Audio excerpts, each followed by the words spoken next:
Lecture du livre de Ellen G. White, intitulé Le ministère de la guérison.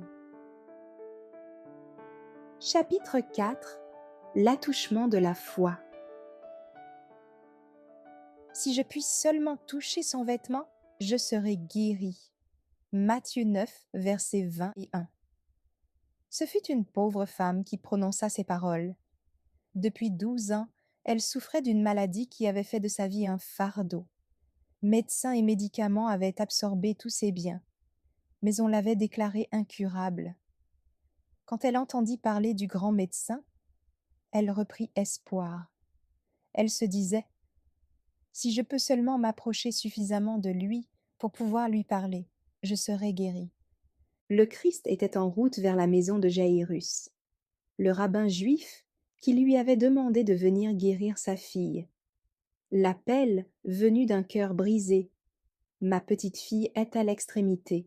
Viens, impose-lui les mains, afin qu'elle soit sauvée et qu'elle vive. » Marc 5, verset 23, avait touché le cœur tendre et plein de sympathie du Christ. Il se mit en route sur-le-champ avec le chef pour sa maison. Ils avançaient lentement, car la foule se pressait de tous côtés contre le Christ. En se frayant un chemin à travers la multitude, le Sauveur s'approcha de l'endroit où se tenait la pauvre femme affligée. À maintes reprises, elle avait essayé de s'approcher de lui. En vain. Mais l'occasion se présentait maintenant à elle. Elle ne voyait aucun moyen de lui parler. Elle n'essaierait pas de freiner sa lente progression. Elle avait entendu dire que l'on pouvait être guéri seulement en touchant ses vêtements. Craignant de manquer sa seule chance de guérison, elle se lança en avant en se disant : « Si je puis seulement toucher son vêtement, je serai guérie. » Elle se poussa encore en avant et réussit, quand Jésus passa, à effleurer le bord de son vêtement. Sur-le-champ, elle sut qu'elle était guérie. Elle avait mis toute la foi de sa vie en cet unique attouchement. Instantanément, ses souffrances et sa faiblesse disparurent. Elle ressentit à l'instant même un frémissement, comme si un courant électrique passait dans chaque fibre de son être. Puis, elle ressentit une sensation de santé parfaite. Elle sentit dans son corps qu'elle était guérie de son mal. Verset 29. La femme voulait exprimer sa gratitude et ses remerciements au grand médecin. Il avait fait plus pour elle en un seul attouchement que les médecins en 12 longues années. Mais elle n'osa pas. Le cœur rempli de reconnaissance, elle essaya de s'éloigner de la foule. Mais Jésus s'arrêta brusquement et, regardant autour de lui, il demanda : « Qui m'a touché ? » Étonné, Pierre répondit : « Maître, la foule t'entoure et te presse, et tu dis : Qui m'a touché ? » Luc 8, verset 45. « Quelqu'un m'a touché, dit Jésus, car j'ai connu qu'une force était sortie de moi. » Verset 46. Il faisait la distinction entre l'attouchement de la foi et celui accidentel d'une foule insouciante. Quelqu'un l'avait touché dans un but précis et avait obtenu une réponse. Le Christ ne posa pas la question pour s'informer. Il avait une leçon à donner au peuple, à ses disciples et à la femme. Il voulait inspirer l'espoir aux affligés. Il souhaitait montrer que la foi avait permis l'action de la puissance guérissante. La confiance de la femme ne devait pas passer sans commentaire. Dieu devait être glorifié par sa confession reconnaissante. Le Christ approuvait son acte de foi et il désirait qu'elle le sache. Il ne voulait pas qu'elle parte avec une demi-bénédiction. Elle ne devait pas ignorer que le Christ connaissait sa souffrance, qu'il l'aimait avec compassion et approuvait sa foi dans sa capacité de sauver complètement tous ceux qui viennent à lui. Se tournant vers la femme, le Christ insista pour savoir qui l'avait touchée. Voyant qu'il était vain de se cacher, elle s'avança en tremblant et se jeta à ses pieds. Avec des larmes de reconnaissance, elle lui dit, devant tout le monde, pourquoi elle avait touché son vêtement et comment elle avait été immédiatement guérie. Elle craignait que de l'avoir touché ait été un geste présomptueux. Mais aucun reproche ne tomba des lèvres du Christ. Il ne prononça que des paroles d'approbation. Elles venaient d'un cœur aimant, rempli de sympathie pour la misère humaine. Ma fille, dit-il gentiment, ta foi t'a sauvée, va en paix. Verset 48. Combien ces paroles étaient douces et encourageantes. Maintenant, aucune crainte d'avoir offensé Jésus ne ternissait sa joie. La foule curieuse qui se pressait autour de Jésus ne reçut aucune force vitale. Mais la femme souffrante, qui le toucha avec foi, obtint la guérison. De même, dans la vie spirituelle, le contact occasionnel diffère de l'attouchement de la foi. Croire en Christ simplement comme sauveur du monde n'apportera jamais la guérison de l'âme.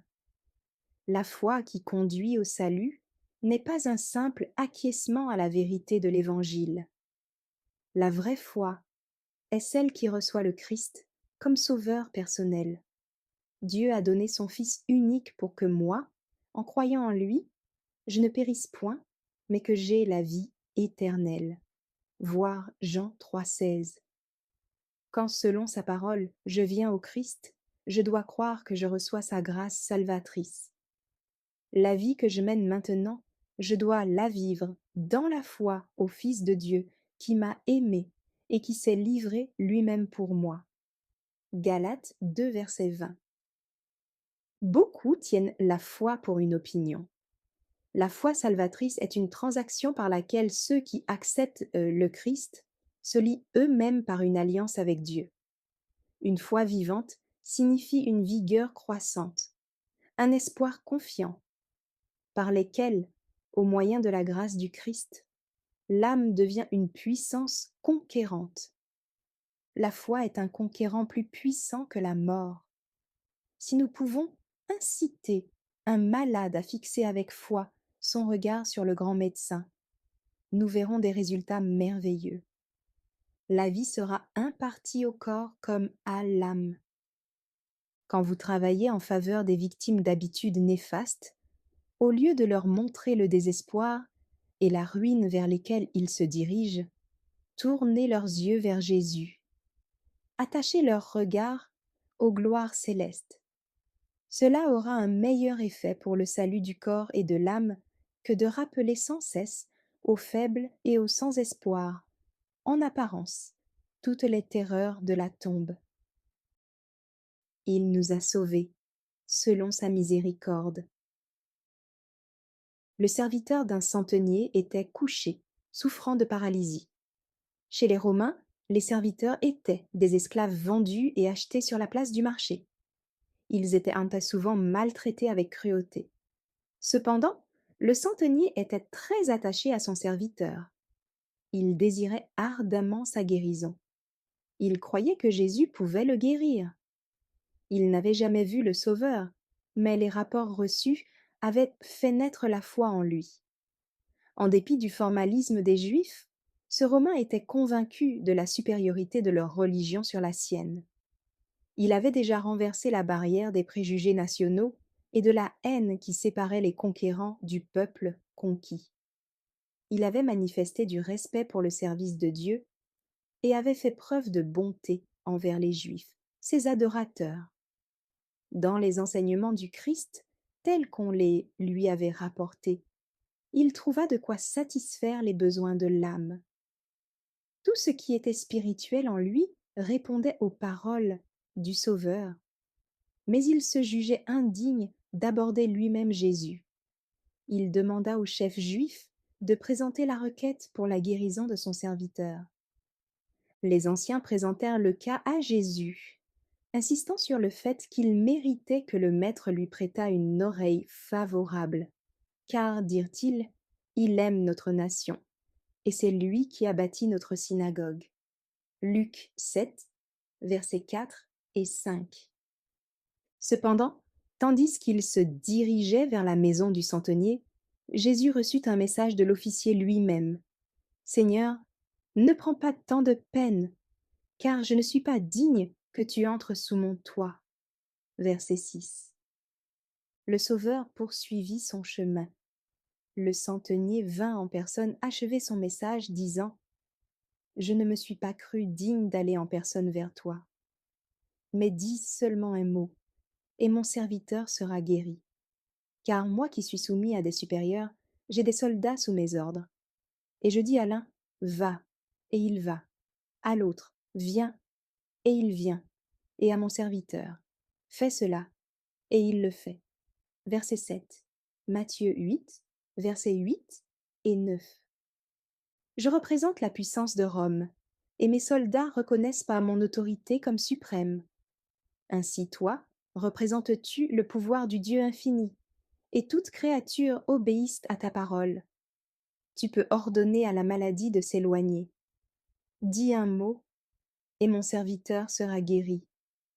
Va, qu'il te soit fait selon ta foi, dit Jésus. Et à l'heure même, le serviteur fut guéri. Les chefs juifs avaient recommandé le centenier au Christ à cause des faveurs manifestées envers notre nation. Il est digne, disait-il, parce qu'il a construit notre synagogue.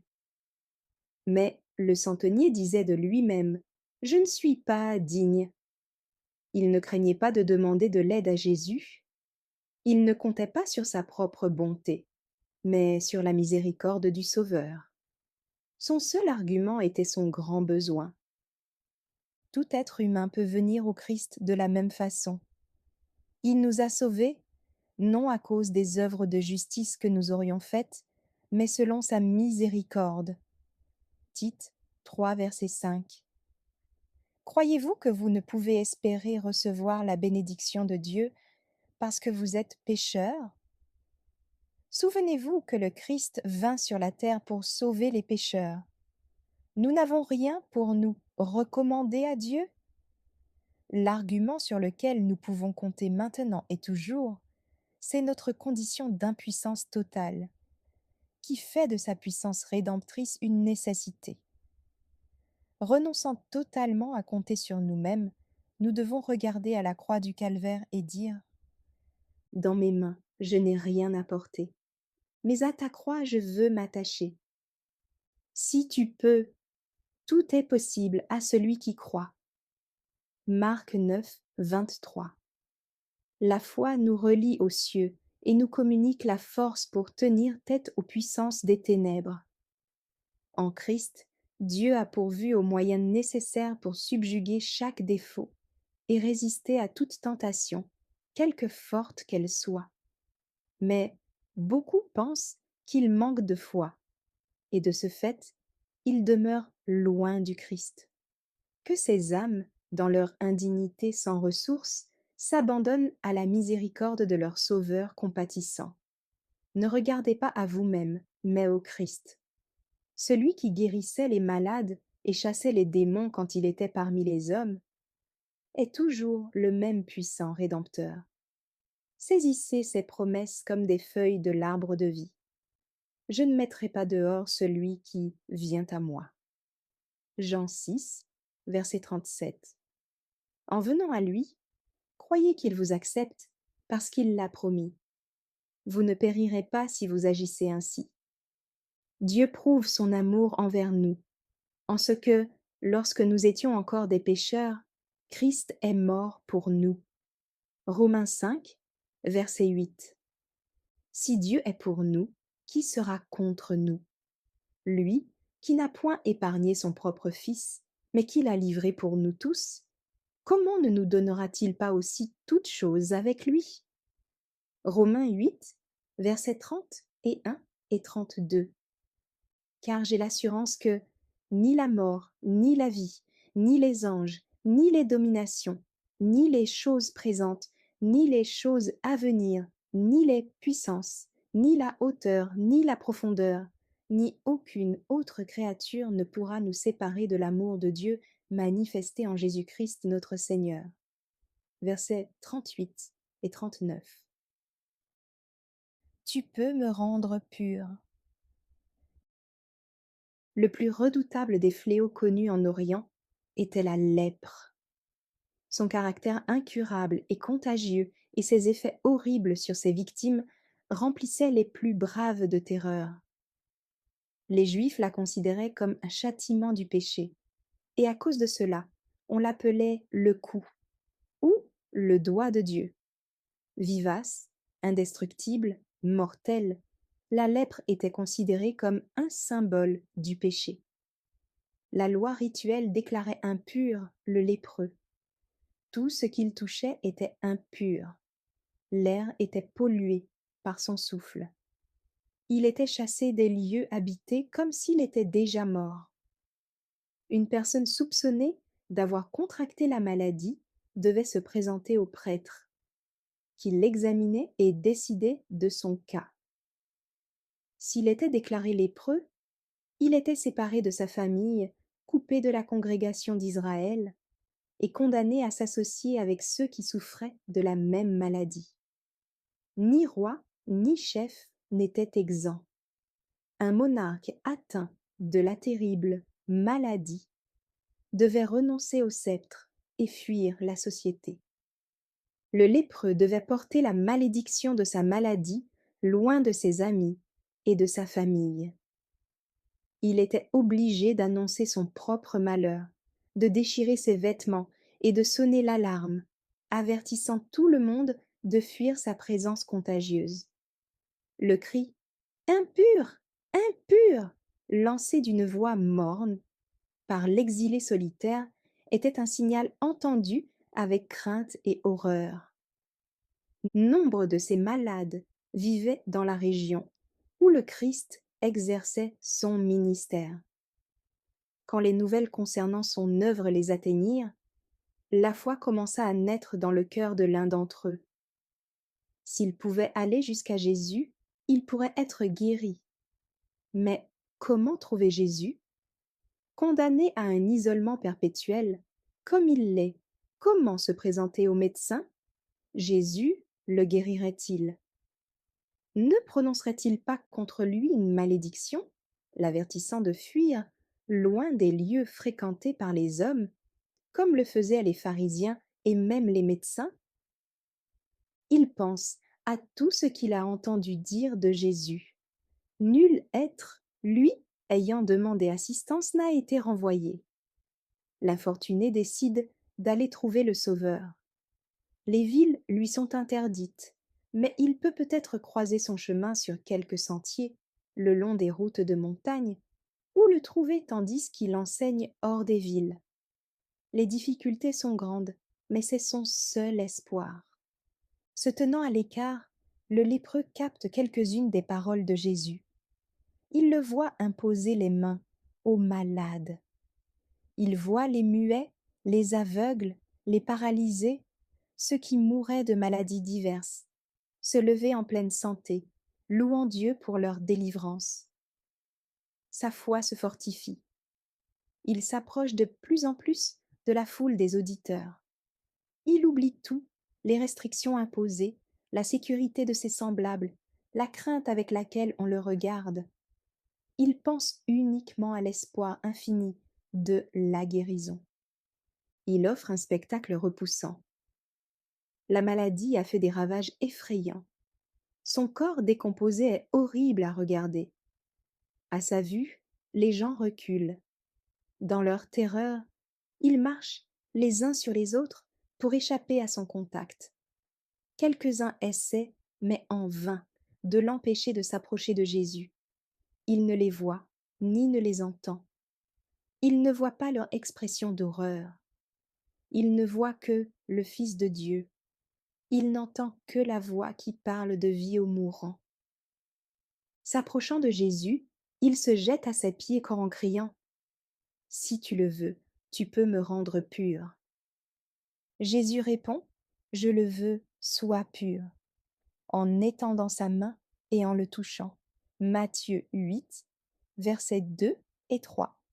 Immédiatement, un changement se manifeste chez le lépreux. Son sang redevient pur, ses nerfs sensibles, ses muscles fermes.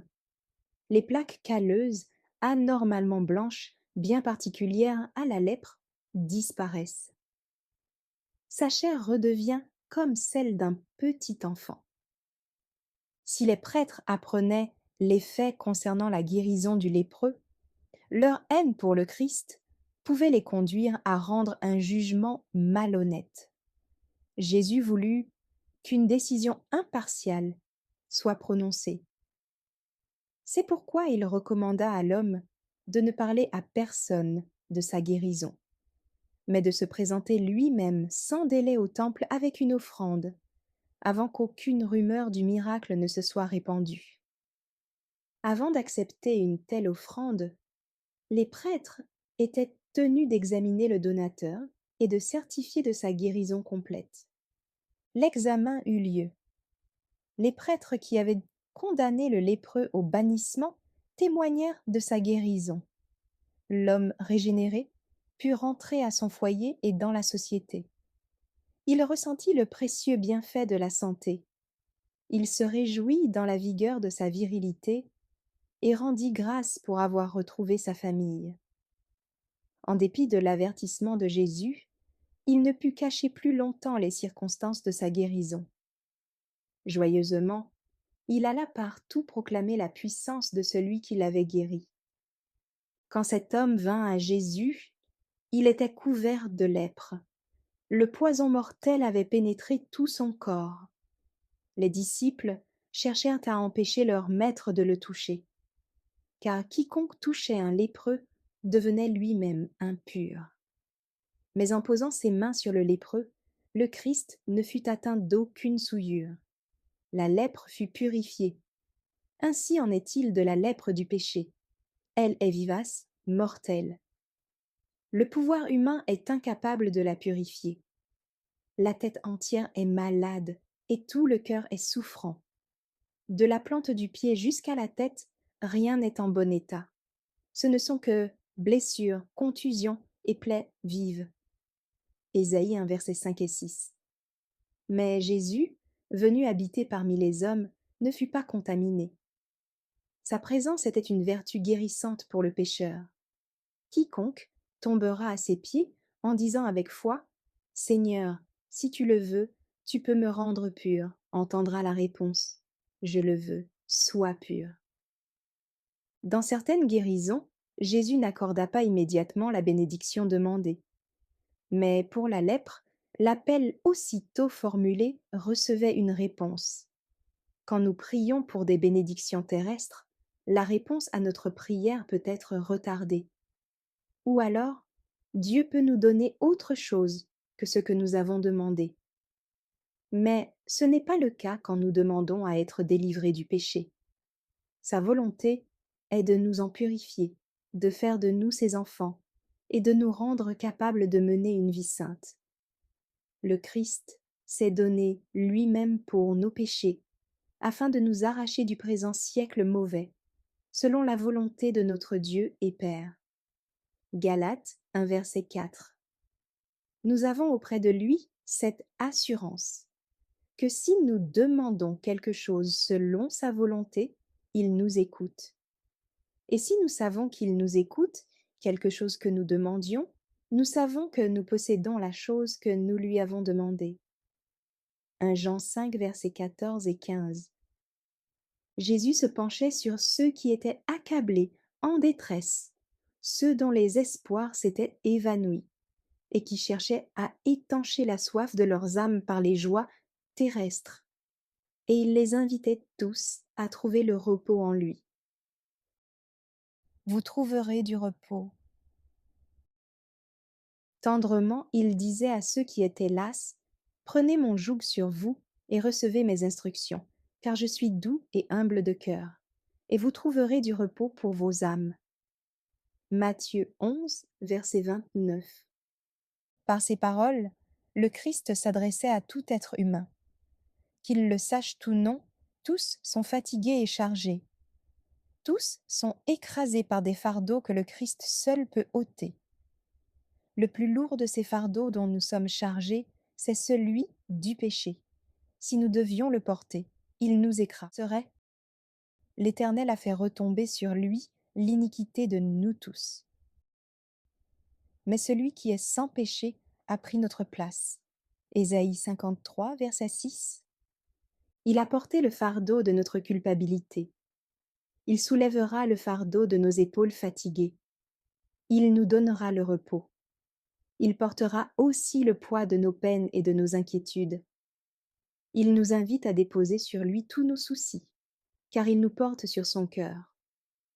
Notre frère aîné se tient près du trône éternel.